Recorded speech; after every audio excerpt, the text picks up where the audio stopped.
Some stories don't begin the way people imagine they will. They don't start with betrayal. They don't begin with lies whispered behind closed doors. They don't open with shouting, broken promises, or slammed doors. Most of the time, the moments that change our lives arrive much more quietly. They arrive in silence. But before we go any further, take just a second and do something simple. If you haven't already, subscribe to this channel. Not because these stories are dramatic. Not because they are shocking. But because they are honest. What you hear on this channel isn't fiction written just to entertain you for a few minutes before you move on with your day. These stories are reflections of real lives. Real choices. Real mistakes. Real emotions that people often keep buried deep inside themselves because admitting them out loud feels too uncomfortable.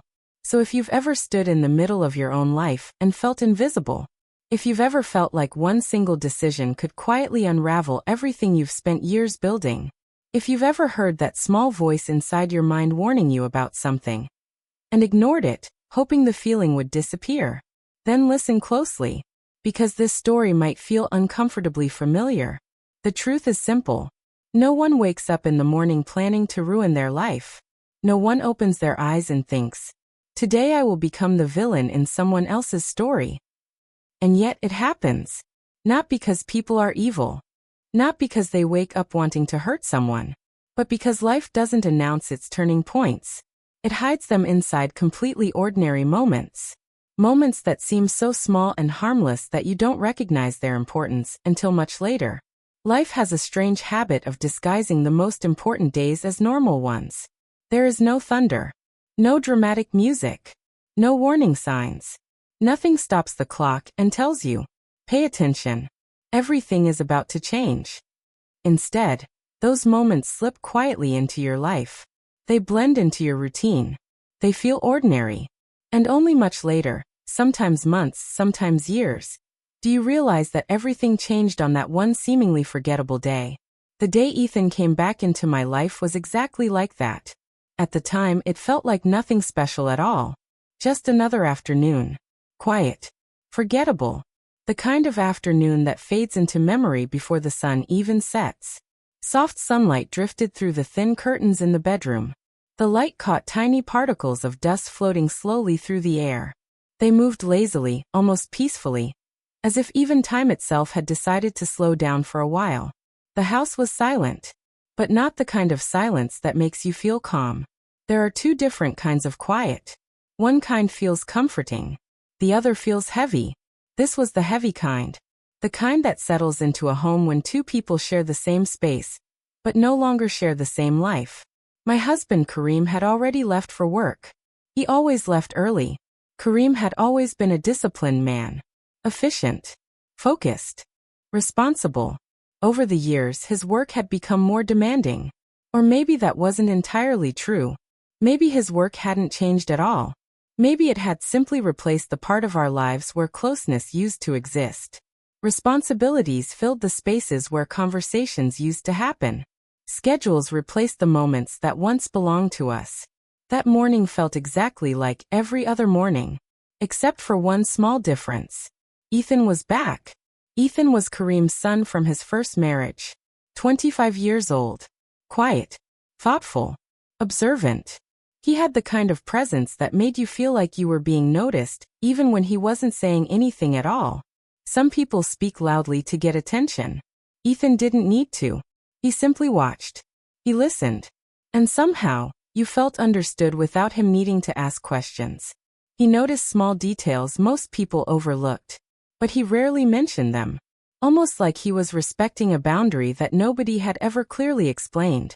He had returned to our home after a breakup. Not the dramatic kind people talk about for months. No shouting. No public arguments. No chaos. Just the slow, empty kind of ending that drains the energy out of someone little by little. The kind of heartbreak that leaves you quiet instead of angry. Kareem mentioned it casually one morning. Almost like he was commenting on the weather. "Ethan's going to stay with us for a while." He said it while scrolling through his phone, barely glancing up. There was no pause. No discussion. No moment where he asked how I felt about it. No acknowledgement that this small decision would change the balance of our home. And just like that, Ethan moved in. At first, everything was polite. Almost too polite. Ethan and I moved carefully around each other inside the house, like strangers sharing the same borrowed space. Our conversations were brief, respectful, neutral. Neither of us crossed any invisible lines. Even though those boundaries had never been spoken out loud, we both seemed to understand them instinctively. Too much familiarity could easily lead somewhere uncomfortable, somewhere dangerous. Ethan remained kind but distant. I stayed courteous but cautious. Because sometimes peace inside a household survives only because certain things are never said. I told myself the arrangement was temporary. Ethan just needed time. He would recover from the breakup. He would find his footing again. Eventually he would leave. And life inside the house would quietly return to normal. At least, that was what I believed. But I was wrong. Very wrong. Because the afternoon everything began looked completely ordinary. I was standing in the bedroom getting ready for another formal event. Another gathering connected to Kareem's work. Another evening of polite smiles, forced conversations, and social expectations. Kareem insisted we attend these events. Appearances mattered in his world. Reputation mattered. And being the supportive wife beside him was simply part of the role I had learned to play. Several dresses were scattered across the bed. I had already tried on 3 of them. One felt too tight. Another felt dull and lifeless. The third one looked unfamiliar somehow. Like it belonged to someone I used to be but couldn't quite recognize anymore. I stared at the mirror longer than usual. For a moment, I barely recognized the woman staring back at me. Lost in thought, I didn't hear the bedroom door open. A voice interrupted the silence.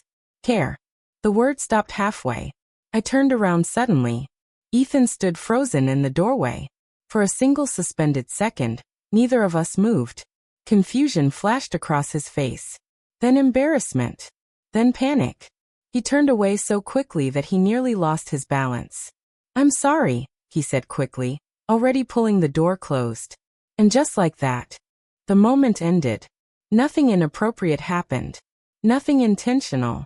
Nothing that could be explained as wrongdoing. But something shifted. Something subtle. Something quiet. I stood there for several seconds, my heart beating faster than it should have. My face felt warm. My body reacted before my thoughts had time to catch up. I told myself it meant nothing. Just an awkward mistake. Anyone could accidentally open the wrong door. But deep down, I knew something had changed. From that moment on, Ethan's presence inside the house felt different. Not threatening. Not uncomfortable. Just noticeable. I began to hear things I had never paid attention to before. His footsteps in the hallway.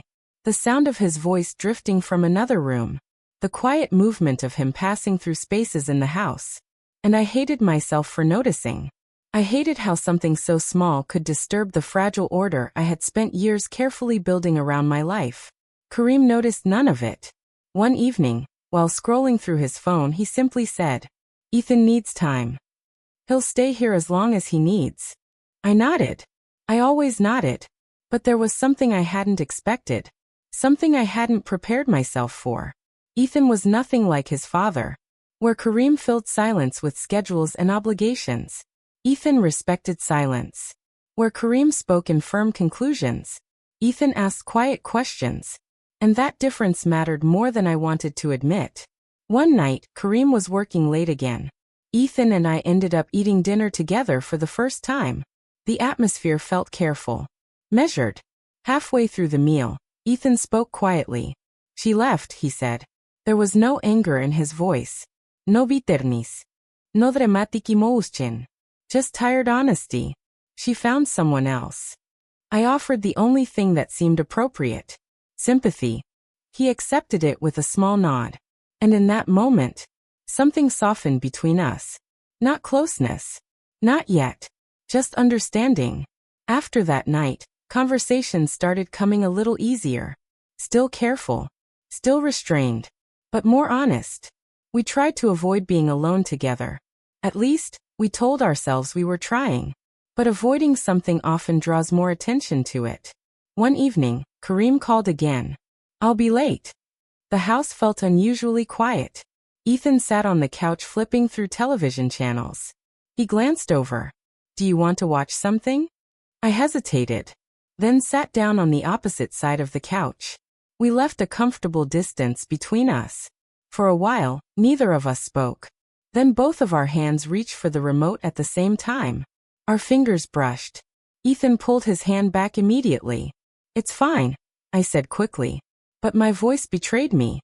Because even though nothing happened, everything had already begun to change.